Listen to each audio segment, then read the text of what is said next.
Welcome to Daddy vs. Doctor. Here are your hosts, pediatrician Dr. Scott Cohen and comedian Sebastian Maniscalco. Welcome to Daddy vs. Doctor. Sebastian Maniscalco here with Dr. Scott Cohen, getting into slang terms today. If you got teenagers out there that are coming home and you don't understand a word they're saying, maybe we could help you out today by dissecting some of the vocabulary that's being used. Who comes up with them? My guess, this is my guess, is the black community comes up with these terms, right? Generally speaking. Here you get nervous already. I said black. I don't know. I don't know where they come from. Like my trainer, Right. he uses the word. I would say, okay, we're going to do 9 o'clock tomorrow. He goes, okay, bet. Okay. So I was like, Bet. I never heard that before. Right. And I asked him, I go, what's bet? He goes, it's like, no problem. Okay. I got it. Bet. Yeah. But I used one on him the other day. Yeah. And I go, this guy, he's a drip. He goes, what's drip? I said, like a dud. Oh, is that a real one, or you just made that up? You Drip? hoping that to catch that on? Yeah. No, I've been using drip since. Because you know how kids use drip now. It's cool outfits. Have you checked out my drip? I'm sorry. No? See, I thought you were just giving it multiple. No, I'd like drip was established years ago as a dud. Oh.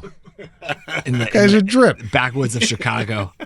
Yeah, in the northwest suburbs of Illinois. This one's a big one. I hear this a lot. Sus. Suss it out. Yeah. Yeah, that's not like a kid vibe. Like suspicious. It's like sus. Oh, He's acting sus. No.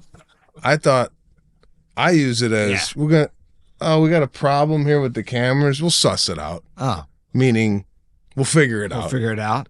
This is he's sus. Yeah, he's like shady. Sus. I don't like That's so sus. Yeah. I believe.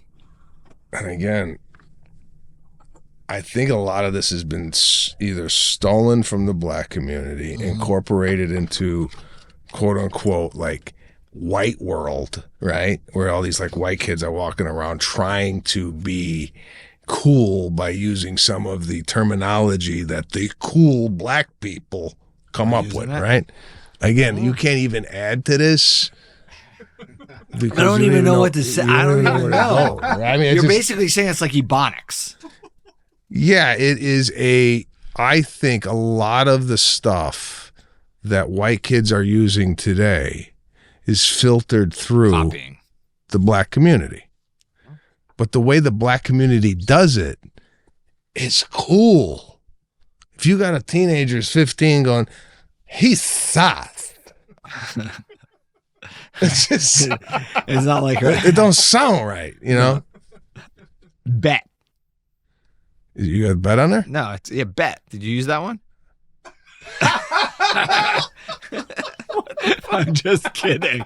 That's the one he just used. This is what he said. An expression of agreement or confirmation is exactly what you said about the trainer. Okay. There it is. Bet. Yeet. Yeet. Y-E-E-T. How come it sounds different when we say it? Well, It sounds like, go, what does it mean? Leaves in a sentence. All right. He yeeted the ball across the field. Chuck. Like if you're gonna chuck it. violent toss. Nobody's using yeet. Tough. Tough, vicious, tight, sick. Yeah, which is what tough really means. It's not even slang. Cool, attractive, or impressive. That new bike is tough. All right, fine. I'm not feeling that at all. Well, Harry, I have drip. Do you have any words that you use that are kind of like slang? No. No, I can't think of anything. I'm trying to think like when I text, like what words I use. No, I use like the letter U instead of Y-O-U, R instead of so you're not A-R-E. using. I'm not using like things like simp. You know simp? No. He's always simping for her. Attentive or infatuated with someone. Simp. I haven't heard that one. I'm trying to think of ones that I've heard in my house. Lit. I've heard lit. The party was lit. Yeah, I heard that. Or fire, which is maybe that's out of date, but that's another Do you know what we used to call girls? What? When we were teenagers, we were going to go to the dance club. Yeah. We'd go, let's go pick up some broccoli tonight. You call them broccoli? I think that was only you. This is the Italian Greek community, 1989. Let's go pick up some broccoli. Why? Because they're like grouped together? Yeah, it's like, they're in bunches at the dance club. Let's go pick up some broccoli. I've never heard that. I think. Well, I mean, anybody obviously. outside your circle ever use that? I've never heard it. Until I got to L.A., a friend of mine who's Italian would say broccoli. I go, you use broccoli too? Yeah, nah, I use broccoli. Or braciole. Let's go get some braciole. You know, that's like tightly wrapped meat. Uh-huh. Yeah, this is unwoke. Unwoke times in 89. Referring to women as broccoli. Yeah. I don't think anybody's going to be upset about that. Bussin'. Something's really good. It's bussin'. It's not landing. I need to hear it. IYKYK, if I gave you that abbreviation. IYKYK. I'm going to start using that one with you. I know. If you know, you know. I like that one. If you know, you know. IYK. I already forgot the acronym. If you know. What about the one no, God. Wasn't it something like FLOMO or FOMO? Yeah, missing out. Yeah, but there was another one. Oh no. We need our listeners to send in their favorite slang terms and abbreviations used on. What do you write when you write text? Do you do any like abbreviations? No, I don't use TMI, TMY. I don't use any of those. The one I see a lot, LMAO. But laugh my ass off, right? That's what it is? Yeah. But I've never even said that. Like, it's like, oh, that's funny. You would never say I laughed my ass off. That became like, it's a longer acronym than what I would usually use speaking. I'd say, I don't know, in the last, I maybe once have laughed my ass off. Once in the last 15 years. When was that? I was watching Giannis Pappas special. Uh-huh. And he had a couple lines in there that I fell off the couch laughing my ass off. Where I couldn't it was such a good laugh. I mean, I've laughed. Yourself, LMAO. I've laughed, but not quite that like that.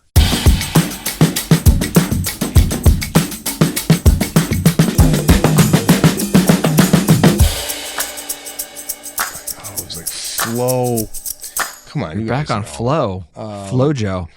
She was a track and field star. By the way, we were talking about views here. You know, we put some clips up of the show, right? And the one that got a little heat, not much, was the one that if I asked you if you were married to a Jewish woman, would you celebrate Christmas? Right. We had a guy on the show, and I don't know if I mentioned this before. Again, my memory's going. With one leg, right? Ezra Freck. Nobody saw it. I know.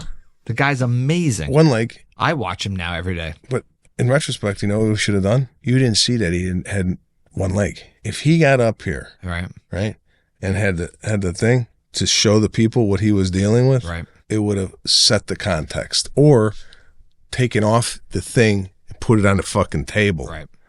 We would have got. Or gone to a track, and we should have raced him. Oh God, I can't race for shit. When's the last time you sprinted at full speed? Yeah, it's been a while. I feel like I would go so fast I'd fall over.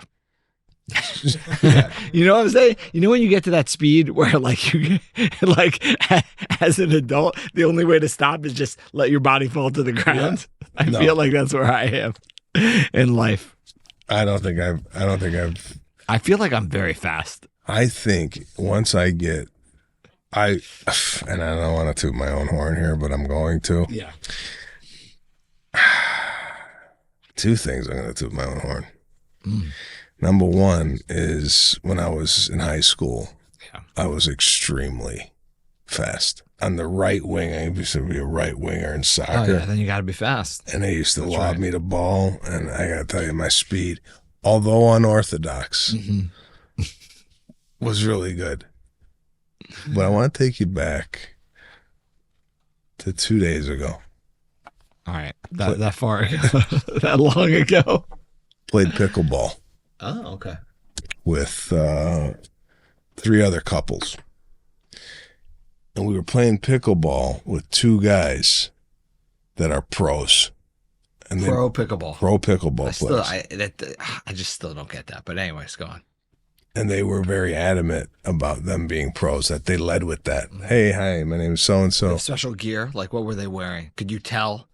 I looked more of like a pro than they did as far as the dress was concerned. Okay. They looked very nondescript. Got it. And they led by saying, we're top 50 in the world. Wow. He's 40, I'm 30. Did they used to play tennis? Yes. Okay. So I have really no mobility. Right.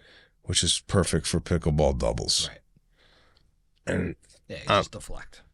I'm dropping. I got this slice that's really hard to return. I'm doing really good. And we're playing against the couples. Now, we play against the pros. I got one pro, pros on the other side with another guy. Yeah. This guy couldn't return my shit. And he's pro. The pro. Yeah. And I told Lana, I said, you give us 6 months, we could turn pro. You could.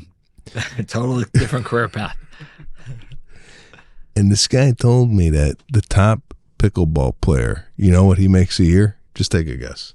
Pickleball? Top pickleball. $500,000. 10 million. And pickleball? 10 million. There's money to be made in pickleball. Wow. And I'm going after it. Wow. So what's special about your serve? Obviously, it's underhand, but when I come on it, I give it a spin. So when it comes over the net, it literally drops. I think this is. I want to play you in pickleball now.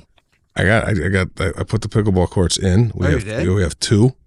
So we are going to start tournaments here. Like, couples come over, have a little margarita and whatnot. Yeah. And you play pickleball. But I got to tell you right now, and this is with sciatic pain ripping down my left leg. Once I get better, that's it. And you understand the whole thing, the kitchen, the everything? I understand the game. I know the scoring. I'm well aware. The only weakness we have right now is Lana. And I'll tell you why. Yeah, it's 50% of your team. I'll tell you why. She's a tennis player, and she's still playing tennis. Right. And as soon as she adjusts to pickleball, it's over. It's over. Right. No, and I heard that because as a tennis player, you want to hit hard in the back, but the whole point is to get up close and little dinky shots, right? Yeah. Which doesn't still make sense to me, but I get it. Yeah, we had a great time playing. So, I mean, and now we're going to get the kids involved. I think get them involved. I think I'm going to get a ping pong table this year and a foosball table. Yeah. I went to Utah, played foosball, and again, foosball and ping pong are my games. Foosball, did you play in college? Like every fraternity had like a foosball table. I played when I was 8. I had a foosball table in the basement. You don't do no spinning. You got to, right? No. The proper way of foosball. If you play pass it? Yeah. Oh my God. What do you mean, oh my God? No, I mean, you got to be expert at foosball to be passing to your different lines. Most people are just spinning the thing. No. My game is controlled. It's precise. It's intentional. You have the one where the front line, you go to the right like that real quick. Yeah, the wrist action I got is amazing. So we should play. I like ping pong. You going to do an outdoor set? Outdoor ping pong, outdoor foosball. Right. That's one of the things that we want to get this year. I need a pool table though. That's I think a pool table is overrated. See, I grew up playing pool. I love pool. It's very cathartic for me. I love it. That's what we just played when we were back east. My father-in-law's pool table. I love it. Aubrey plays. Lexi plays. It's fun. That's just the pool's an antiquated game. I think a lot of people don't have the patience for it. So well, it's just because you can't just pick it up like pickleball.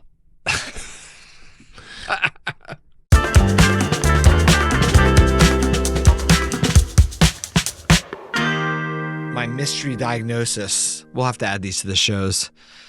I told you a little bit about Aubrey before vacation about her health scare. It was a very interesting case. So she was complaining of she said cramping. She had her period, and it started like day 2 of her period. It was a Saturday, and just cramping pain. So that's what we thought it was.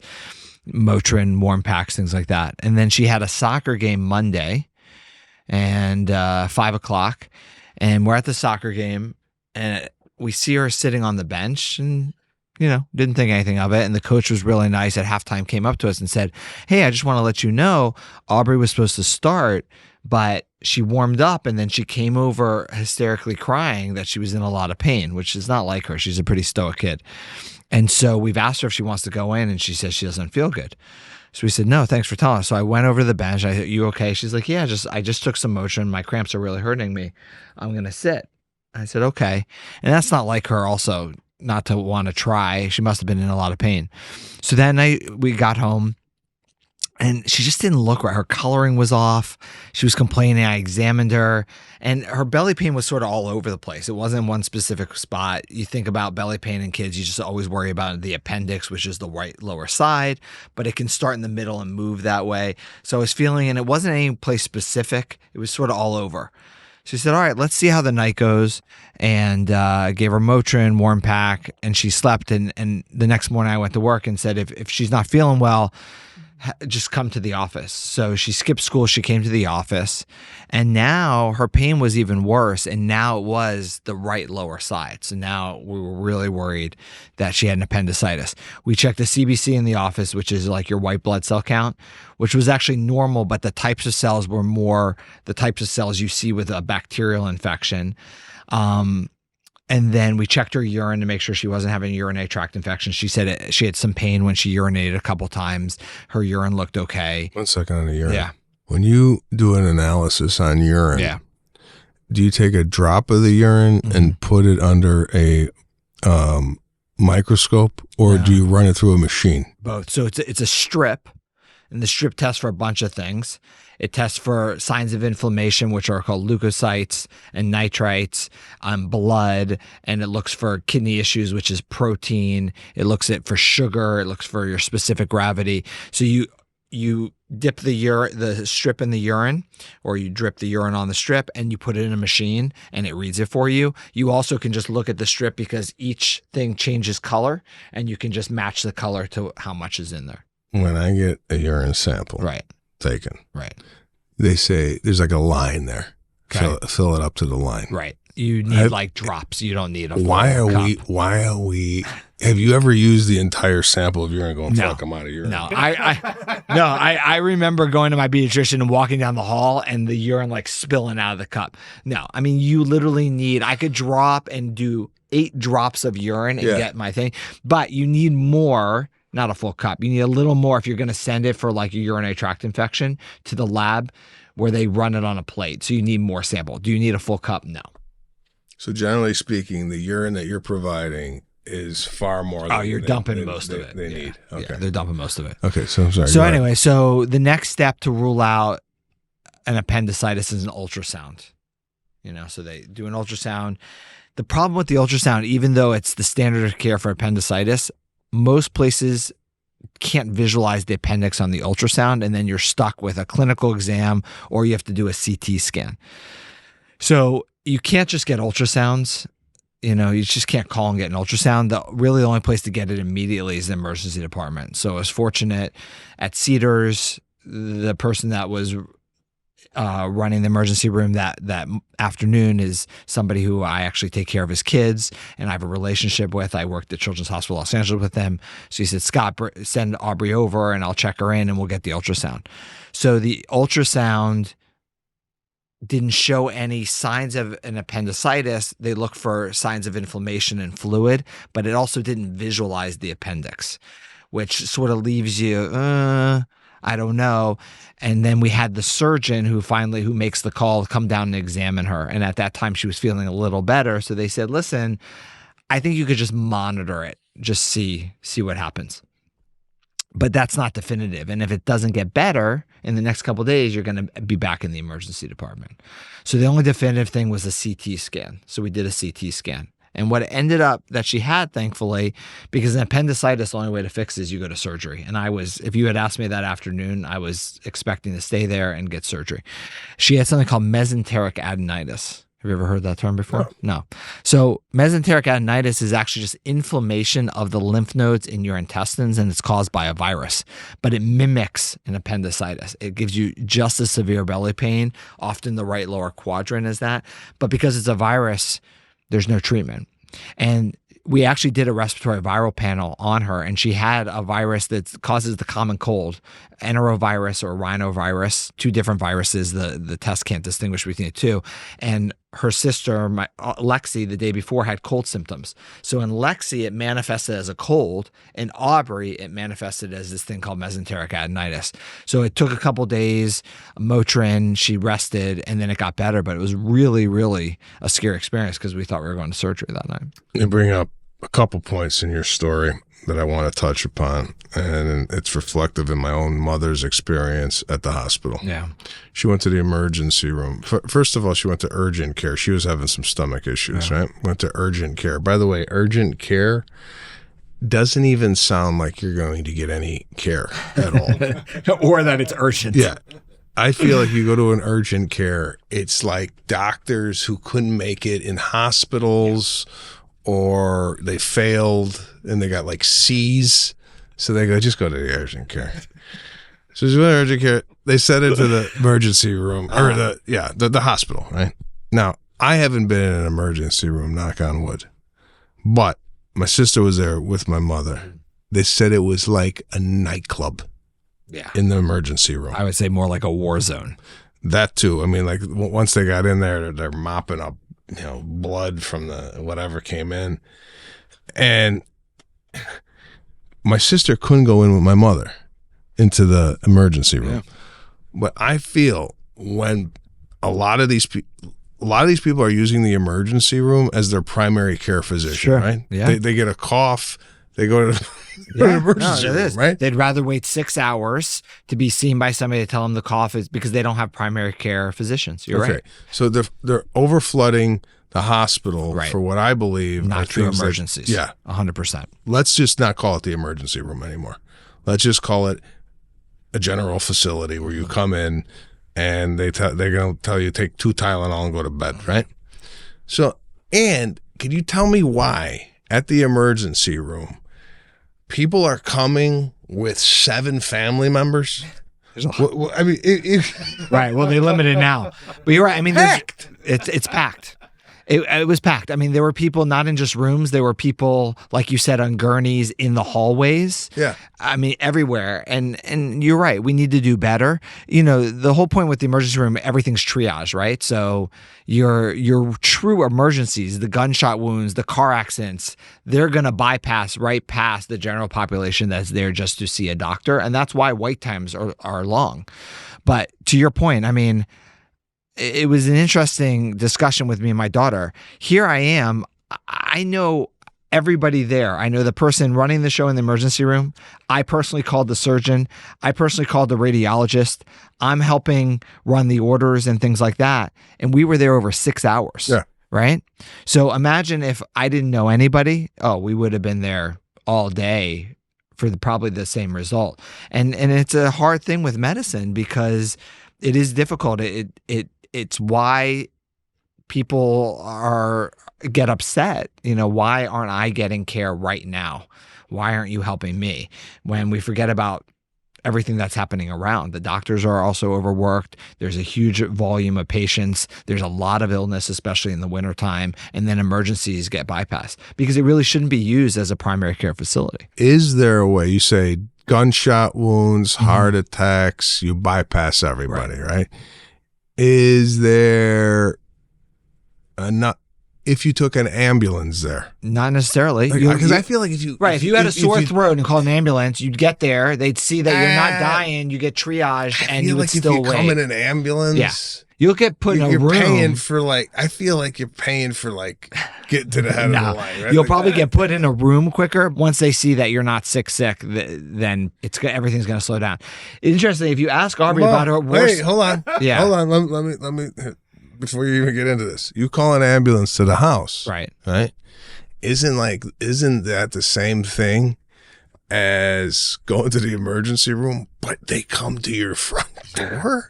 Like, yeah, but right, you're using resources you don't need and shouldn't use, but then once you get there, they're not gonna continue those services. well, you might not even have to go. Right. If you think you got something wrong with you, Right. you call an ambulance, Yeah. right? They come and they go, it's a cold. Right. Yeah, thanks for that. No, because once that's not their job to make a diagnosis. They're going to be like, if you're complaining of belly pain or cough or shortness of breath, they're going to. But don't they do the tests? They're going to do vitals. Room? They'll do some of the vitals. They'll do the same thing the emergency room does when they triage you. They'll do vitals and really say, is there something serious? But then if you choose not to go, you're basically signing off. It's against, their job is to pick you up and take you there. And if you then say, I'm not going, that's on you. Oh, so you could decline your own ambulance? You could. This is not how you should be using resources. No, I understand that, but Yes. I feel like if you come to the hospital in an ambulance, I just feel like, look at it, It's like your limo. It's like your limo it's like, service in Vegas. I paid extra to get to the. They don't work that way.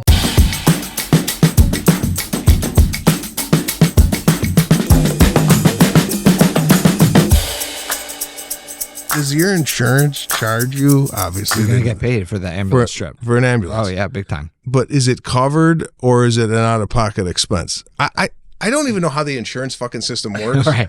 Some of it just depends on your insurance plan.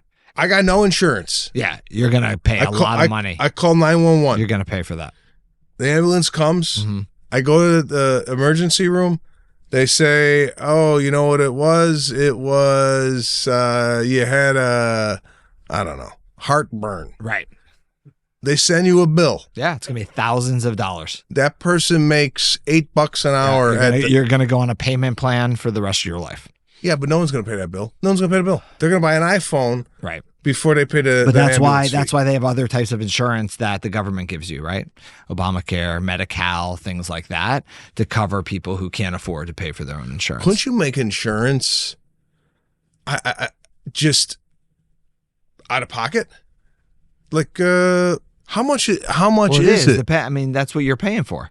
You're paying your premiums monthly to get a certain amount of coverage, right?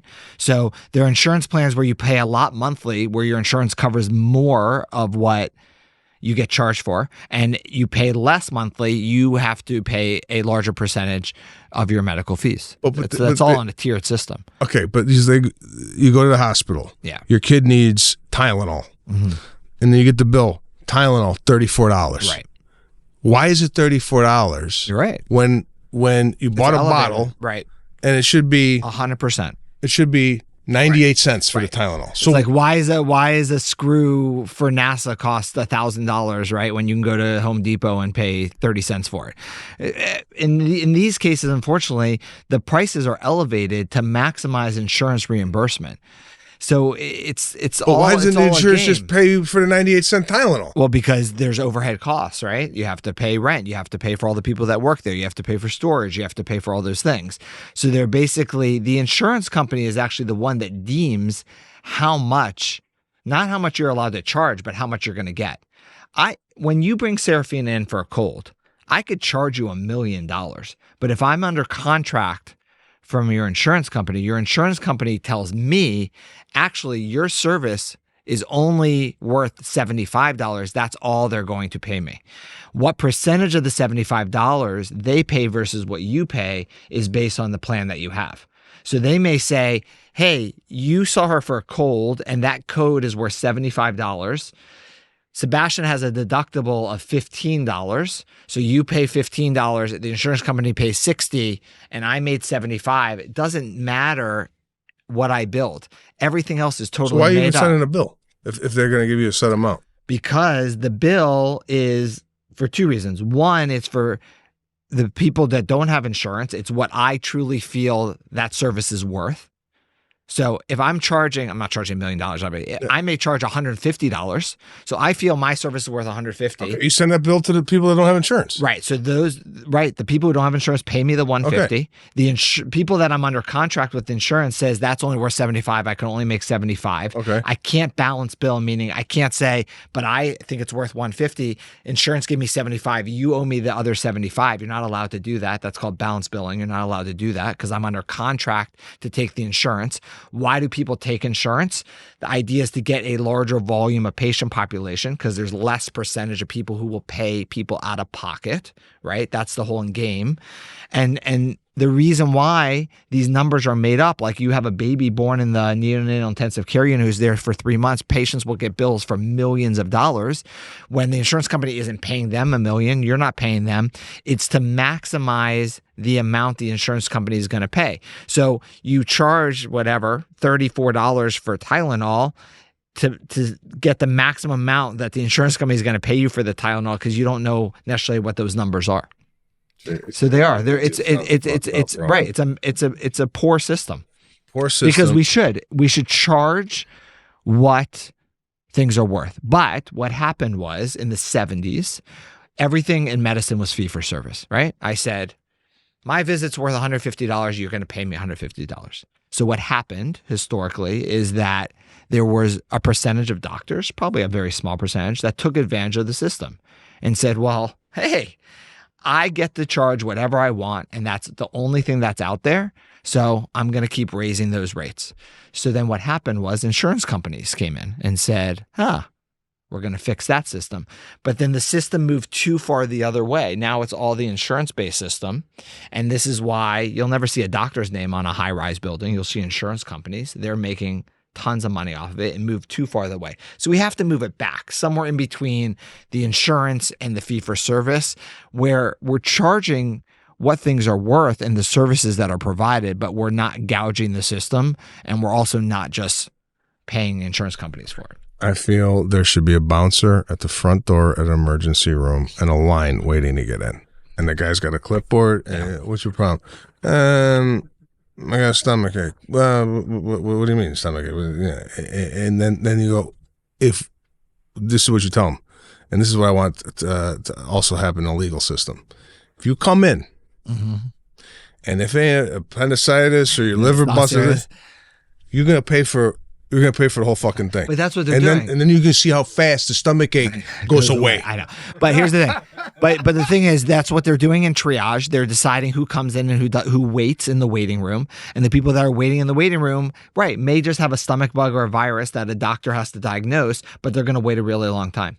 If you ask Aubrey, what was the worst experience about being there for 6 hours? It wasn't the scans. It wasn't getting her blood drawn. It wasn't getting an IV.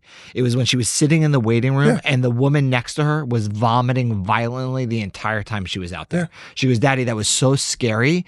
I was sitting there and the woman literally, I could touch her, was vomiting nonstop. That was the scariest part of the whole experience. That's why you put in an outside courtyard where you could hang out. Where you mingle. They should have it sectioned off based on, oh, you're vomiting? You go over there. Headache? Over there. Stomach ache? You can't put a vomit next to a person who's got a cut on their finger. That's why we try not to send small babies to the emergency room because it's more likely they get sick or get something worse from actually the emergency room than what they're going in for. Like when people call me with a fever, unless they're, a certain age where they have to go, you don't want to go there if you don't need to be there. I agree. And I feel sorry for the people that are working there, overworked, understaffed, overwhelmed with a bunch of fucking,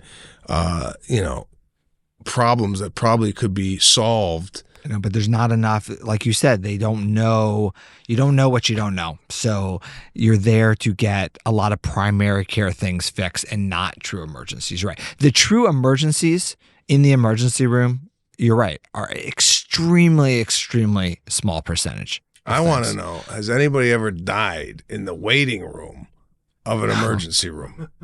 I'm sure it's happened. No, not on purpose. But like, I'm sure it's no, happened. But it's not a gunshot wound. You wait. Next thing you know, they go out and they go, Mr. Johnson, you're ready, and he he's laid out, gone. And in your system, he's out on the football field.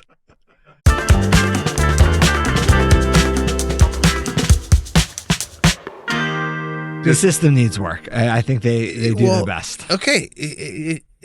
What happens? Is there an alternative other than having your own medical staff on a payroll? Yeah. I mean, there are private emergency departments that open up where people pay out of pocket and it's more streamlined and there's smaller volume.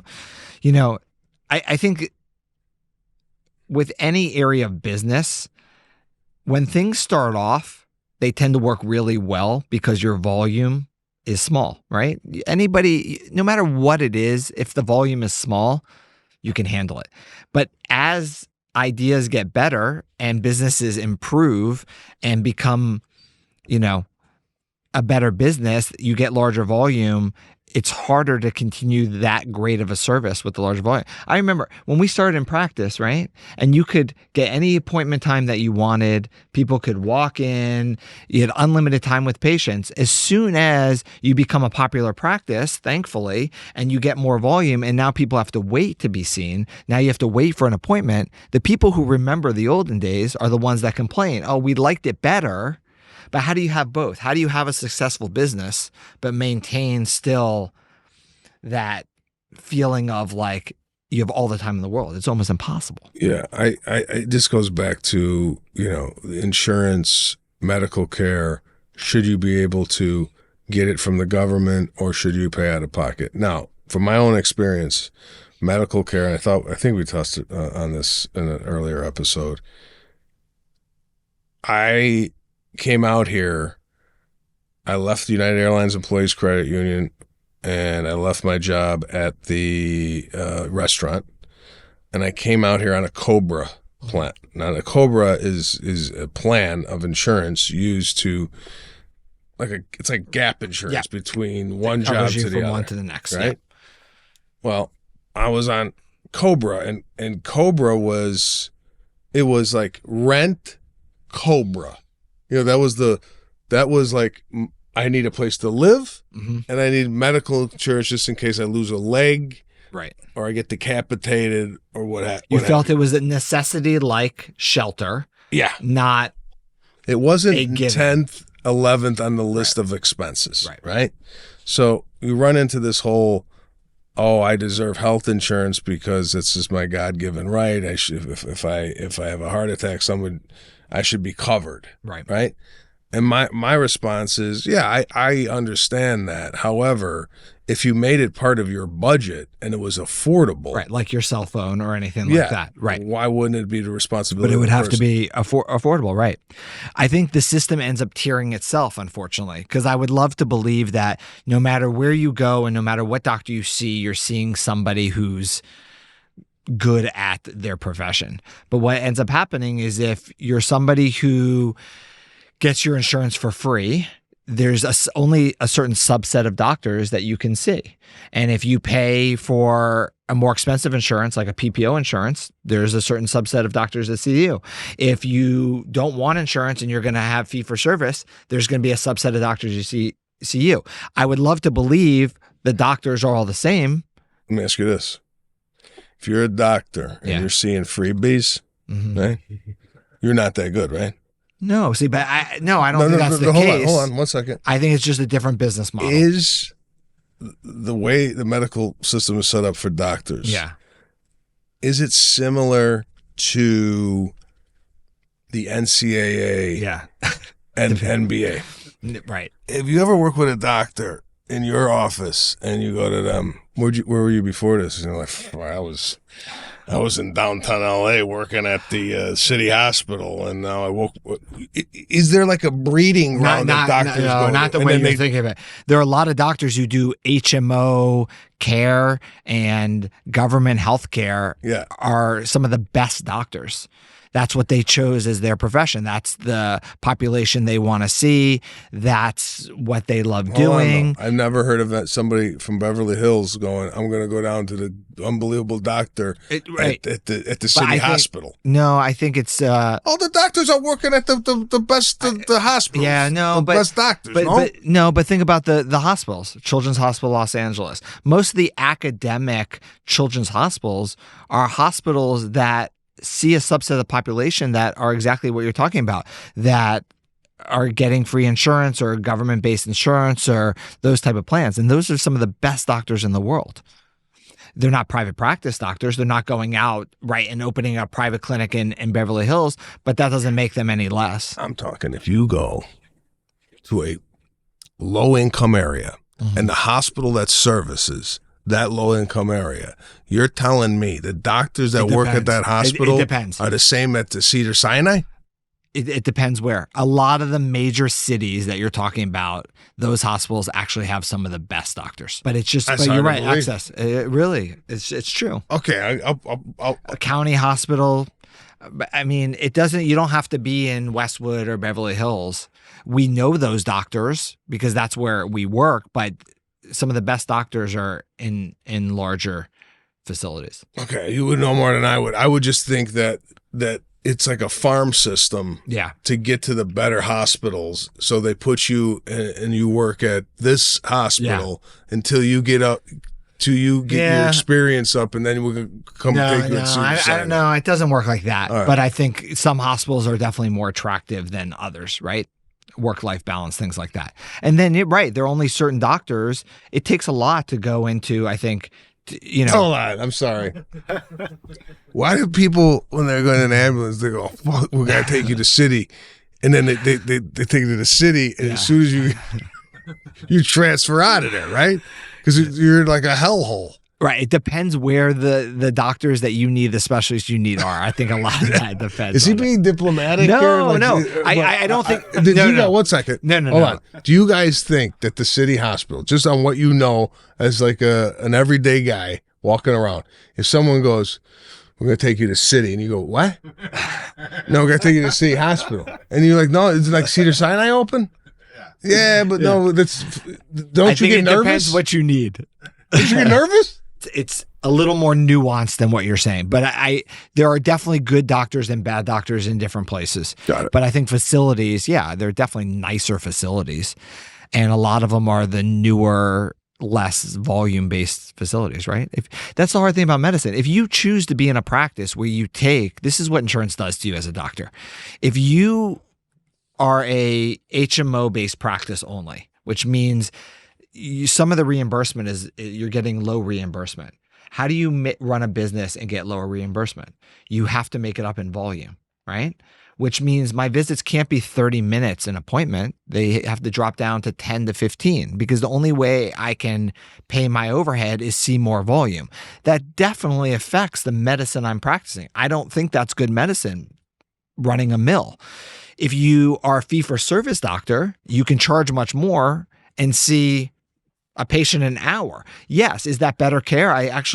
The more time you can spend, but you can do an in-between. I feel like we do an in-between. We have a large volume practice, but we're able to spend time with them because we actually take more of a PPO-based practice, which does reimburse more. So that allows us, why do we do that?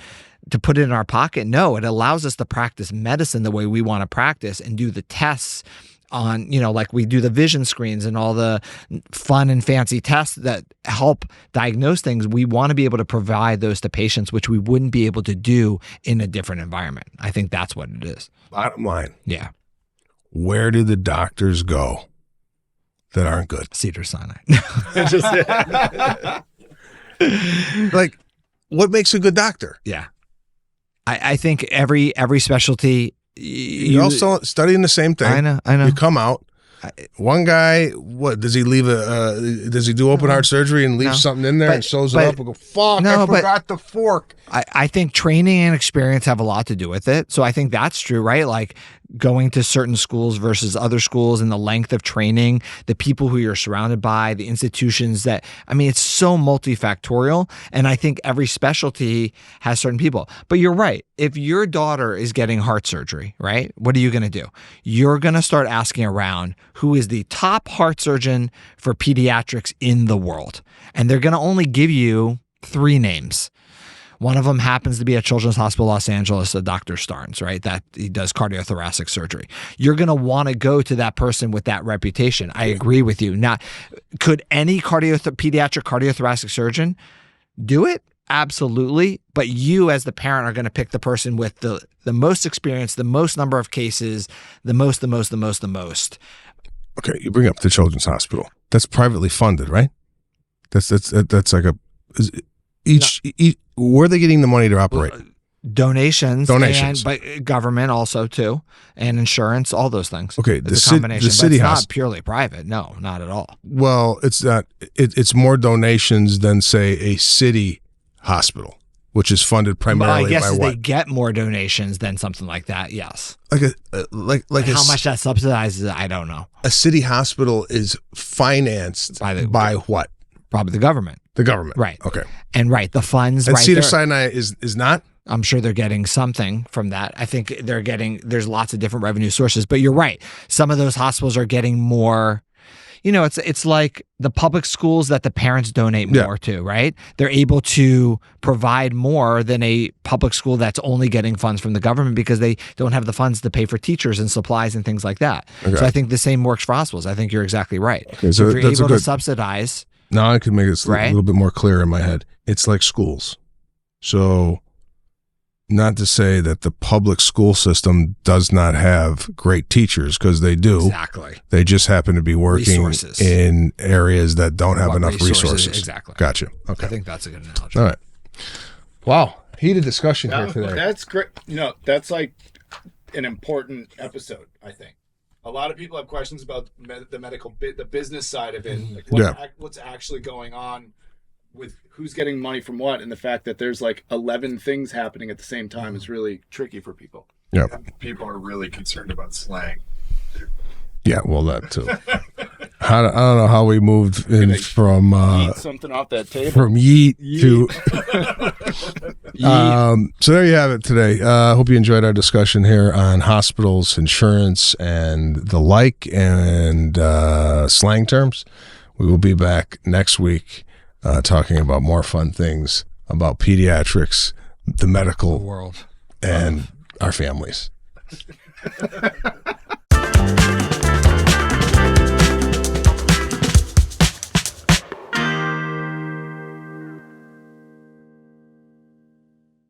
The opinions expressed in this program are not intended as professional medical advice, as a diagnosis, as a treatment protocol, or as a substitute for professional medical advice from your physician. Please consider your own medical history and consult with your own physician for your specific healthcare and/or medical needs, and about your concerns for yourself and your family.